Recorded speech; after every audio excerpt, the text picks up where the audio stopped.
YouTube vinyl community, Stevie Wonder fans, random people on the internet, my name is Giggens, and we are here today to talk about Stevie Wonder's 7th album, I Was Made to Love Her, released on the Tamla Motown label in August of 1967, August 28th to be exact.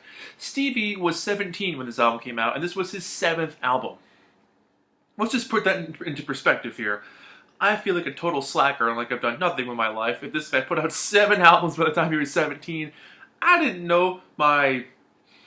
and whatever to whatever when I was 17. This guy was just killing it already. So, this was kind of a turning point for Stevie for sure. Like at this point, he had dropped the Little from his name, the Little Stevie Wonder title he'd been known by for the first few years of his career anyway. By the time he got to Uptight in 1965, he started to try to show a little bit more maturity with his presentation and the overall, Stevie-ness of the music. And by the time he got to this point, he had a couple of what he would consider flops, and he was like figuring out what he wanted to do next. Obviously, in the next few years, he'd have way more input creatively in the direction of like how they presented himself and everything else. But at this point, he was still very much under the wing of the Motown Tamla label and kind of what they told him to do, but having more input in the creative process. And it really shows how,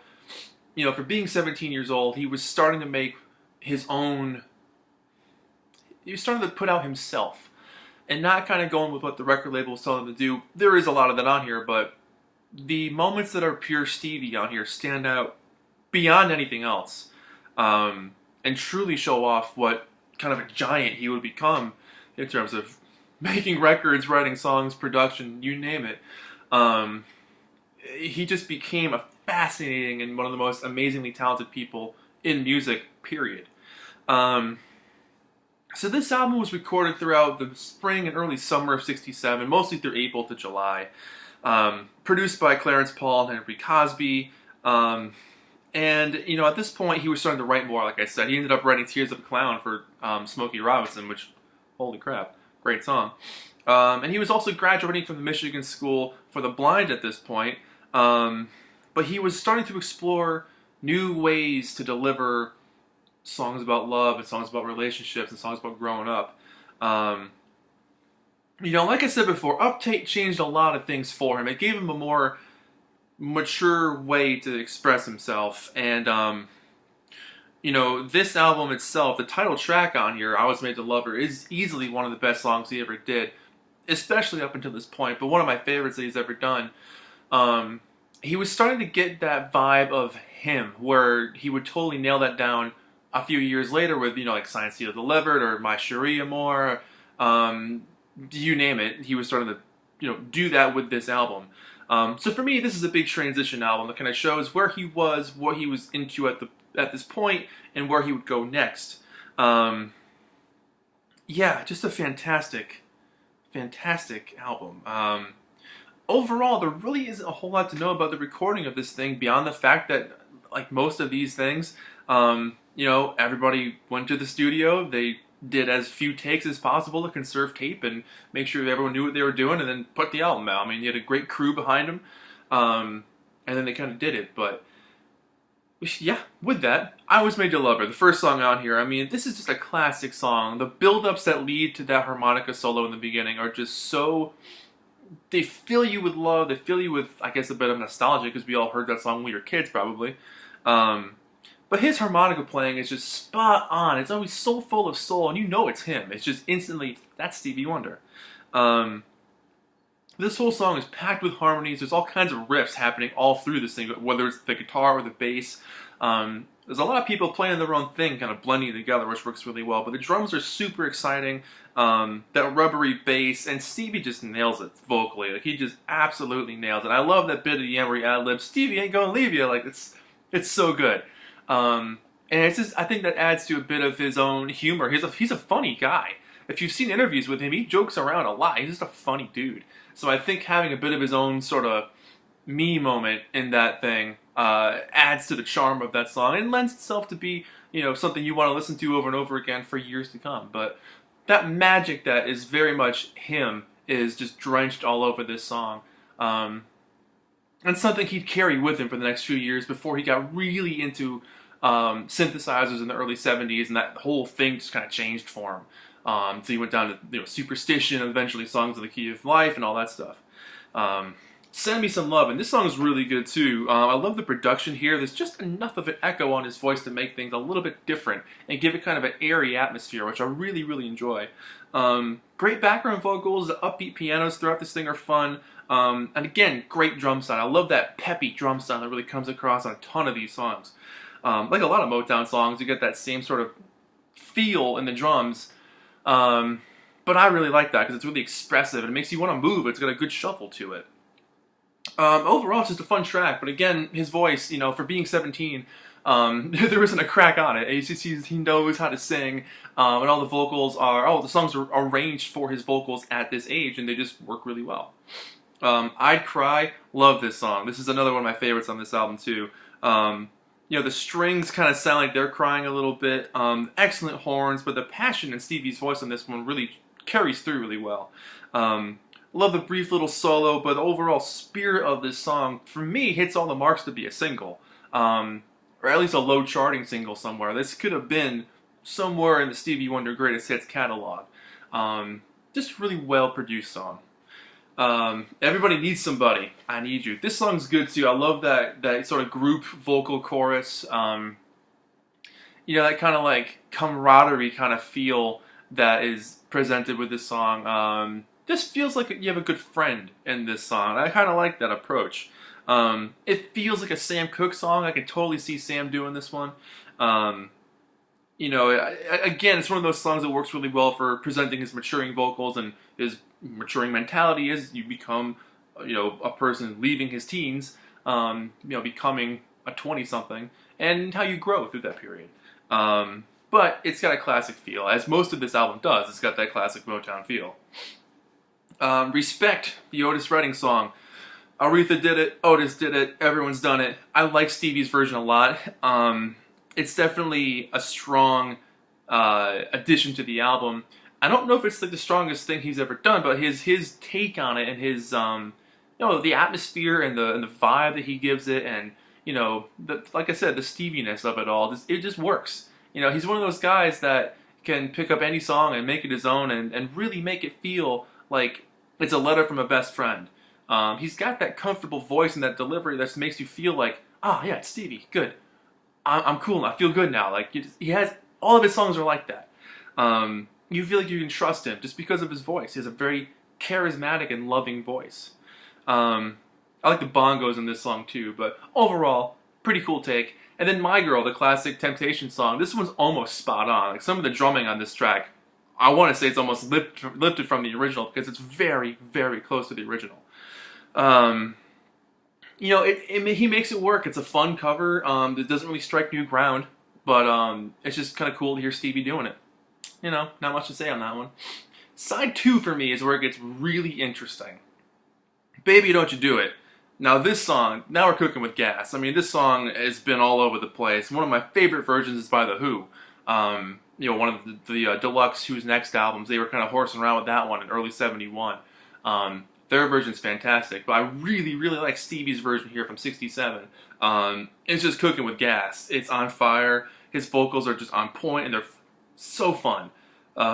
You can tell they were all having a good time. You can tell Stevie's super into it. It's just an exciting, upbeat, energetic song that really captures your attention, and you just want to move to it. You just want to dance. It's just a really great track. A Fool for You. I like this one a lot. This is 2 for 2 for sure. I've so far, bam bam on this side 2 here.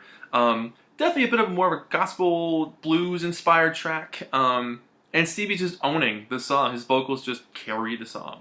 The youthful expression that he pours out talking about love.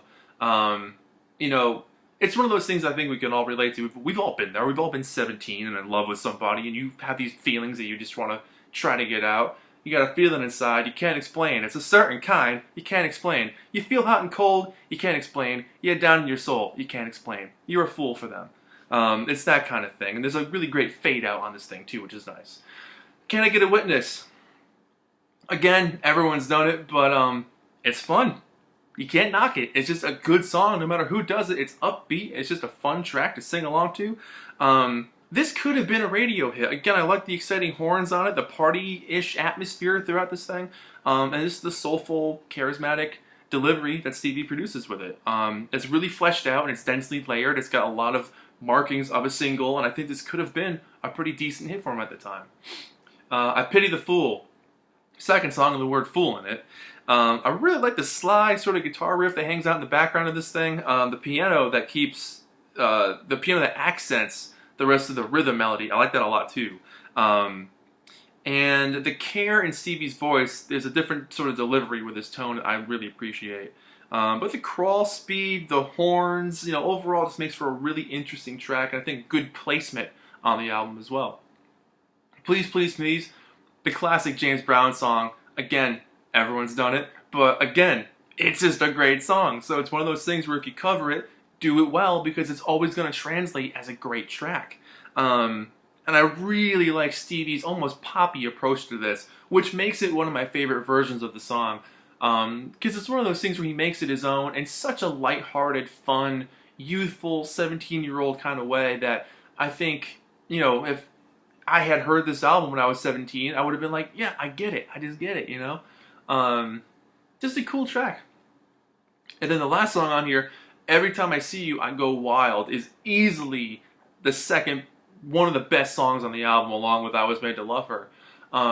This is one of those tracks that captures that moment, captures that magic that only Stevie could produce, where there's chord changes that are a little bit out of the norm, background vocals that try to keep up with what's going on at the same time and give you a sense of tension and a sense of anxiety, but in a loving sort of way. It's just a very interesting song construction.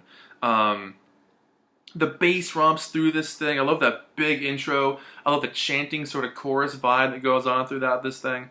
And Stevie's just feeling that groove. He's just ripping vocally throughout this whole thing. And it's one of those songs, like I said, that just captures that magic of that early Stevie Wonder sound, where he had a feeling and a vibe that not a lot of other people had, or people would try to copy years later. He was definitely someone that was ahead of his time, always, I think.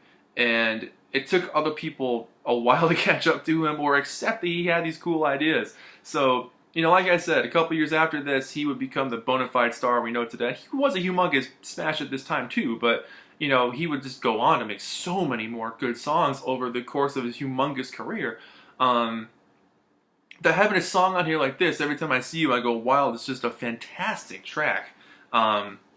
Really something else. So if you at least want to hear two songs from this album, besides I Was Made to Love Her, I'd check out I'd Cry and Every Time I See You, I Go Wild. But this particular copy is a little bit on the scratchy side. It was well loved, but it still plays pretty well. There's the old Tamla Motown record label. You might not see that. I gotta figure out the lighting in this place. Giggens TV has a very low lighting budget. Anyways, and then you get the original inner sleeve. Well, you don't get it. I mean, this copy happens to have one, but yeah. Go out to your local record store now and buy Stevie Wonder's I Was Made to Love Her, complete with the original record sleeve, I tell you. Yep. This must have been like at a tag sale somewhere at one point, because it says like 50 on it, so it must have been like 50 cents at one point. I love the back cover. I'm a sucker for I'm a total sucker for these Motown back covers.